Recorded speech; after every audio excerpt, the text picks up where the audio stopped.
केंद्रीय मंत्री रविशंकर प्रसाद जी इस वक्त आज तक पर एक्सक्लूसिव लाइव है। रविशंकर प्रसाद जी, आपके इस हमले को बंगाल के चुनावों से जोड़कर देखा जा रहा है, क्या लगता है आपको? माफी मांगेंगे सोनिया गांधी या सलमान खुर्शीद या दिग्विजय सिंह? आखिर इस प्रहार का क्या मतलब है ऐसे वक्त पर? देखिए, पहले ये पूरा विषय किसी चुनाव से संबंधित नहीं है। 13 साल पहले यह घटना हुई थी और मैं आपको धन्यवाद दूंगा कि आपने उन सबों के टीवी बाइट्स को दिखा दिया ताकि कोई ये ना कहे कि हमने ऐसा नहीं बोला था।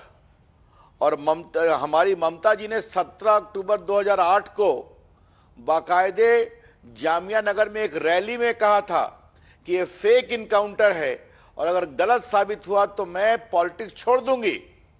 मैंने इंडियन एक्सप्रेस के वो कतरन से वो न्यूज पढ़ा जो नेक्स्ट डे 18 अक्टूबर को पब्लिश हुआ था। तो ये हैं बड़े सवाल। और मैं आपसे कहूंगा ये कोई छोटी वारदात नहीं थी। 39 लोग मारे गए, लगभग 100 घायल हुए और जो आरिफ खान उर्फ जुनैद था वो 165 लोगों के हत्या के विभिन्न मामलों में यूपी में बाकी जगहों पर उसका इन्वॉल्वमेंट था।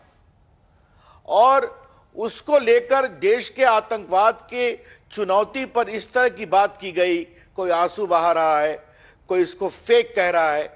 और ये जो श्रीमान दिग्विजय सिंह हैं, ये पार्टी के राष्ट्रीय महामंत्री थे और मैं पार्टी का मुख्य प्रवक्ता था। ये आजमगढ़ गए थे और वहां इन्होंने कहा था उनके सर पे गोली लगी है, ये फेक इनकाउंटर है। हमने सवाल किया था, सोनिया जी आपकी सरकार वो वीर मोहन चंद शर्मा को अशोक चक्र दे रही है और आपकी पार्टी के महामंत्री पूछ रहे हैं मतलब क्या है इसका? देखिए, आपको मैं बहुत ईमानदारी से बता दूं अंजना जी, अगर वो मोहन शर्मा नहीं मारा गया होता तो दिल्ली पुलिस पूरे कटघरे में होती। और मैंने कहा था उस समय संसद में हम लोगों ने उठाया था, आज फिर उठा रहा हूं कि ये पूरी कवायद थी कि पूरे दिल्ली पुलिस को बदनाम करो।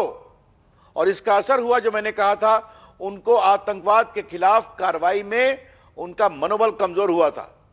इसलिए हमने कहा उसकी जांच होकर वो रिपोर्ट सामने आनी चाहिए। वो दिल्ली की पुलिस है। 39 लोग मारे गए थे। India Gate, Greater Kailash, Defence Colony, Connaught Place, ये भारत का दिल है ना, भारत की राजधानी है। और वहां पर आतंकवाद की इतनी बड़ी घटना को वोट के लिए इतने हल्के रूप से रखा गया उस सरकार के द्वारा, उस पॉलिटिकल पार्टी के द्वारा जो उसको अशोक चक्र दे रही है। तो मैंने ये बात कही थी और मैं आज भी इस पर कायम हूं कि जब आपने भारत में आतंकवाद की लड़ाई को इस तरह से कमजोर करने की कोशिश की, दिल्ली पुलिस को बदनाम करके, उनका मनोबल कमजोर कर करके, तो जब कोर्ट ने 100 की गवाही डिजिटल मेडिकल एविडेंस के आधार पर इस आरिफ खान को दोषी ठहराया है, तो आप माफी मांगेंगे क्या? ये तो मेरे सवाल है और आज आपके चैनल पर भी पूछ रहा हूं। लेकिन सर ये बताइए कि मकसद दिल्ली पुलिस को बदनाम करना तो नहीं हो सकता है। मकसद क्या था? मकसद क्या दिखता है आपको उनका? किस वजह से कांग्रेस ने किया या इन तमाम पार्टियों ने किया? शुद्ध वोट बैंक पॉलिटिक्स। और क्या है? शुद्ध वोट बैंक पॉलिटिक्स कि हमारा वोट बढ़े, धरने में जाओ, फेक इनकाउंटर बताओ, दिल्ली पुलिस की बलि चढ़ जाए तो चढ़ने दो। इसलिए मैंने आज एक और सवाल उठाया कि चाहे वो घटना हुई थी मुंबई के ब्लास्ट की, चाहे वो घटना हुई है दिल्ली की, ये जुनैद कब पकड़ा गया? आरिफ ये जो खान है, ये 18 में पकड़ा गया नेपाल से, जब मोदी जी की सरकार आ गई तब ना, क्योंकि दिल्ली पुलिस को पूरी छूट दी गई और पूरे भारत की सरकार के द्वारा सहयोग दिया गया, जाओ पकड़ो कहां छुपा है, ले आओ उसको। तब ये होता है ना। आज भी घटना होती है तो उरी होता है, बालाकोट होता है।